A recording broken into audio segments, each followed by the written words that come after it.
Hello बच्चों, आज हम संरचना और भूआकृति विज्ञान देखेंगे भारत के भूगोल का। तो जैसा कि आपने पहला पढ़ा था स्थिति विस्तार, तो आज इसी के अगले पार्ट में चलते हैं जो भारत का भौगोलिक विभाजन किया गया है। तो भारत को 5 भागों में बांटा गया है। ऊपर हिमालय है, फिर उसके दक्षिण में उत्तर का विशाल मैदान है, फिर प्रायद्वीपीय पठार है, तटीय मैदान है, द्वीप एवं द्वीप समूह हैं। तो इसी चैप्टर के आज हम ऑब्जेक्टिव करने वाले हैं। तो हमारे जो सम्मुख पहला प्रश्न दिया गया है वो ये है कि निम्नलिखित में से किस राज्य में लोकटक झील स्थित है। मतलब लोकटक झील या लोकताल झील किस राज्य में स्थित है? तो मणिपुर में है। तो मणिपुर में लोकटक झील स्थित है। यहीं पे एकमात्र तैरता हुआ राष्ट्रीय उद्यान केवल लामजाओ राष्ट्रीय उद्यान है। फिर दूसरा प्रश्न है, करेवा जो भू आकृति है वो कहाँ पाई जाती है?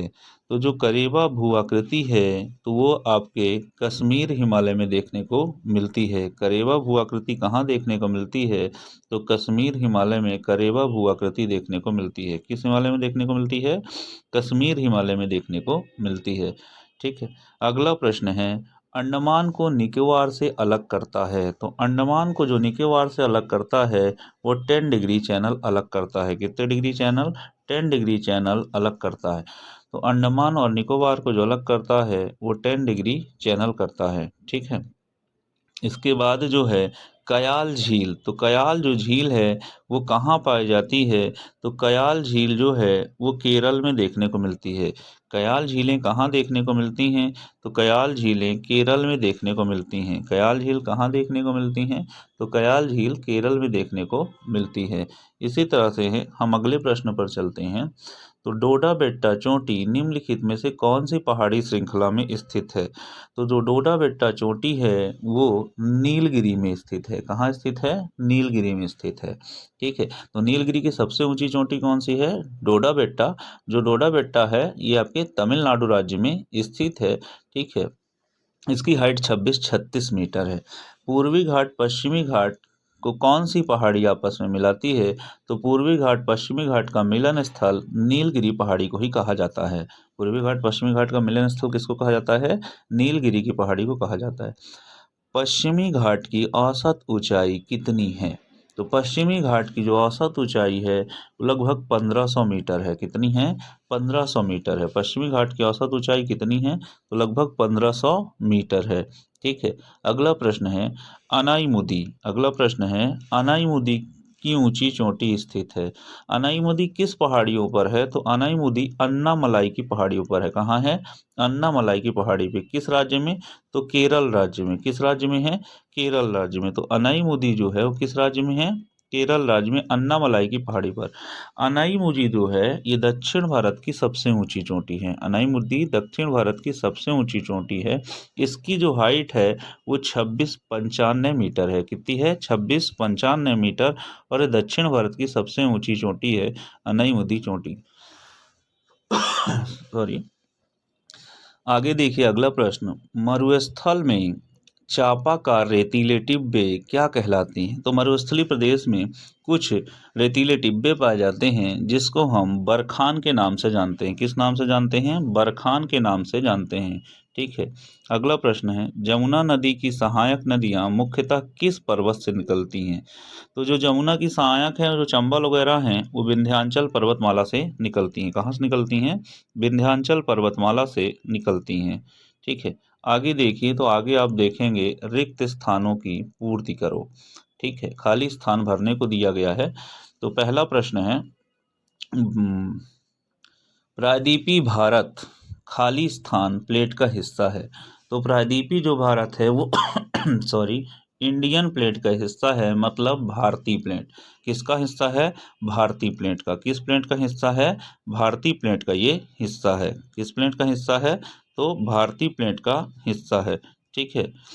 तो ये भारतीय प्लेट का हिस्सा है। ठीक। तो एक चीज हमने यहाँ सीख लिया, लक्षद्वीप में द्वीपों की कुल कितनी संख्या है?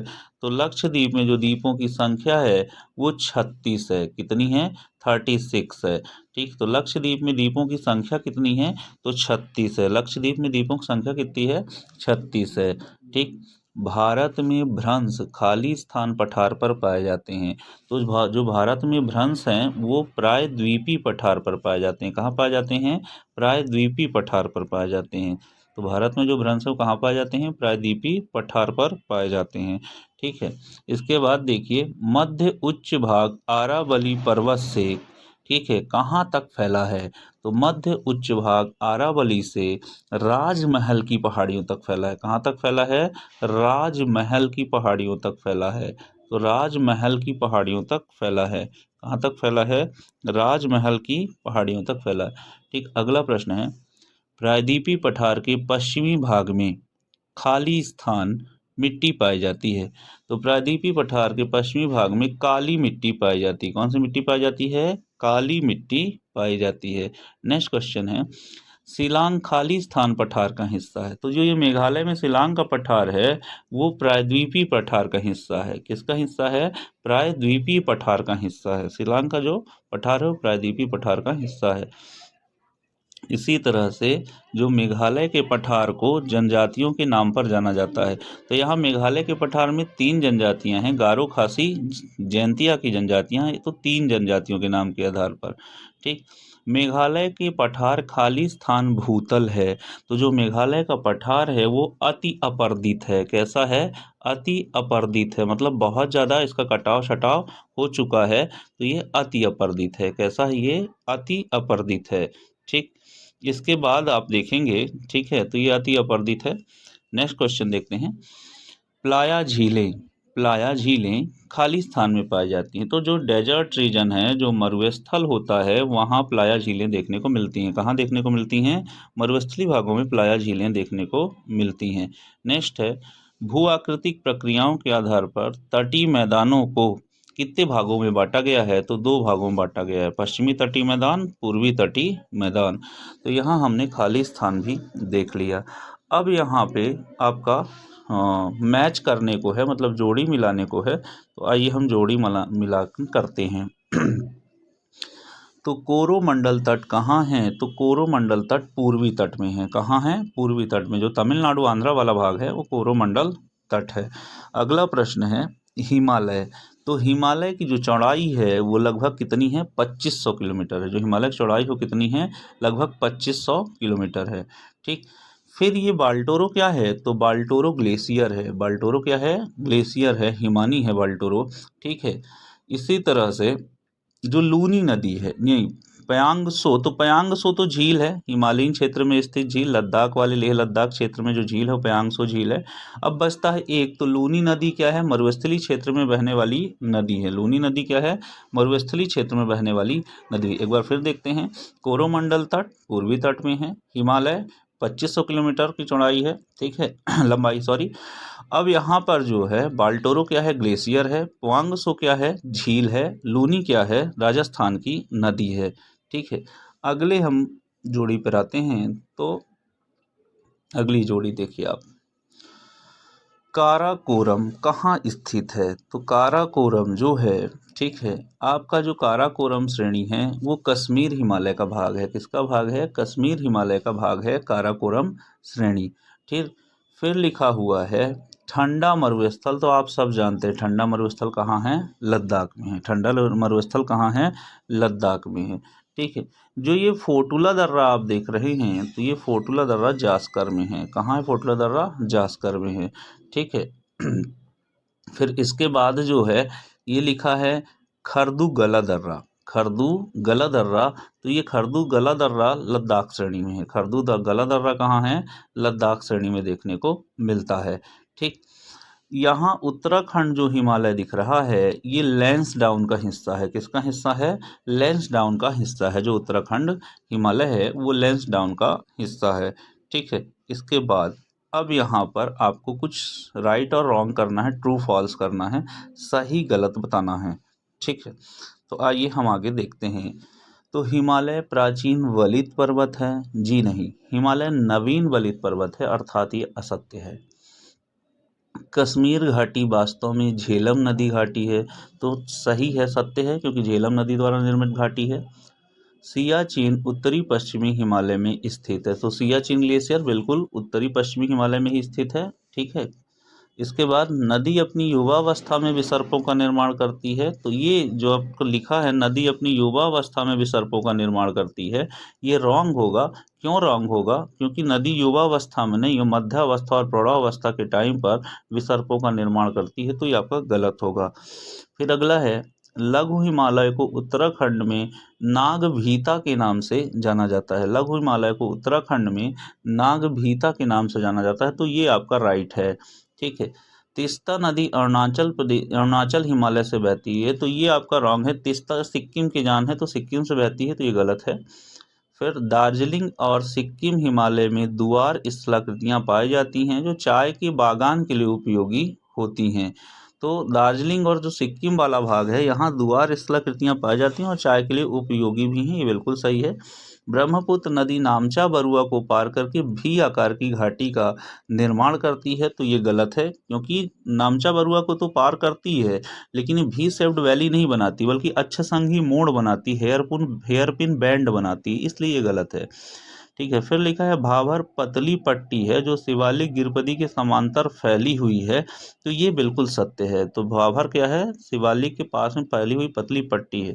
प्रायद्वीपी का पठार अनेक पठारों से मिलकर बना है, तो ये भी राइट है। ठीक है। तो ये ढेर सारा आपने क्या देखा, तो आपने यहाँ पे सत्य असत्य देखे। ठीक है। इसके बाद जो है, अब आप एक उपशब्द वाले देखने हैं अपने को यहाँ पे, तो आइए देखते हैं। चेरापूंजी किस पठार पर स्थित है? तो चेरापूंजी जो है आपका मेघालय पठार पर स्थित है। किस पठार पर स्थित है? मेघालय के पठार पर चेरापूंजी स्थित है। ठीक। फिर लिखा है प्रायद्वीपीय पठार की औसत ऊंचाई कितनी है? तो प्रायद्वीपीय पठार की जो औसत ऊंचाई है वो 600 से लेकर 900 मीटर तक, कितना है? 600 से लेकर 900 मीटर तक प्रायद्वीपीय पठार की ऊंचाई है।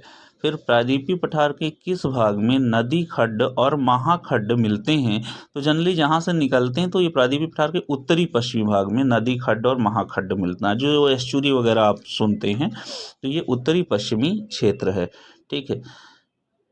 मेलोसिस बेसिन कहाँ जाता है? मेलोसिस बेसिन किसे कहा जाता है? तो जो मेलोसिस बेसिन है वो मिजोरम को कहा जाता है। किसको कहा जाता है?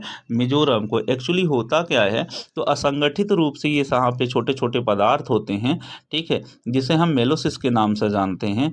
इसे ही सीरा बेसिन के नाम से भी जानते हैं। और ये सीरा बेसिन कौन है? तो मिजोरम है। तो जो मेलोसिस बेसिन है वो किसको कहा जाता है? तो मिजोरम को कहा जाता है। अरुणाचल हिमालय में कौन कौन सी जनजातियां निवास करती हैं? तो मिसमी, अबोर, ये जनजातियां हैं। कौन कौन सी हैं? मिसमी, अबोर, ये यहाँ पे जनजातियां हैं। मिसमी, अबोर अरुणाचल की क्या हैं? जनजातियां हैं। फिर अरुणाचल हिमालय की प्रमुख चोटी के नाम लिखना है, तो नामचा बारवा। कौन सा है? नामचा बारवा। नामचा बारवा।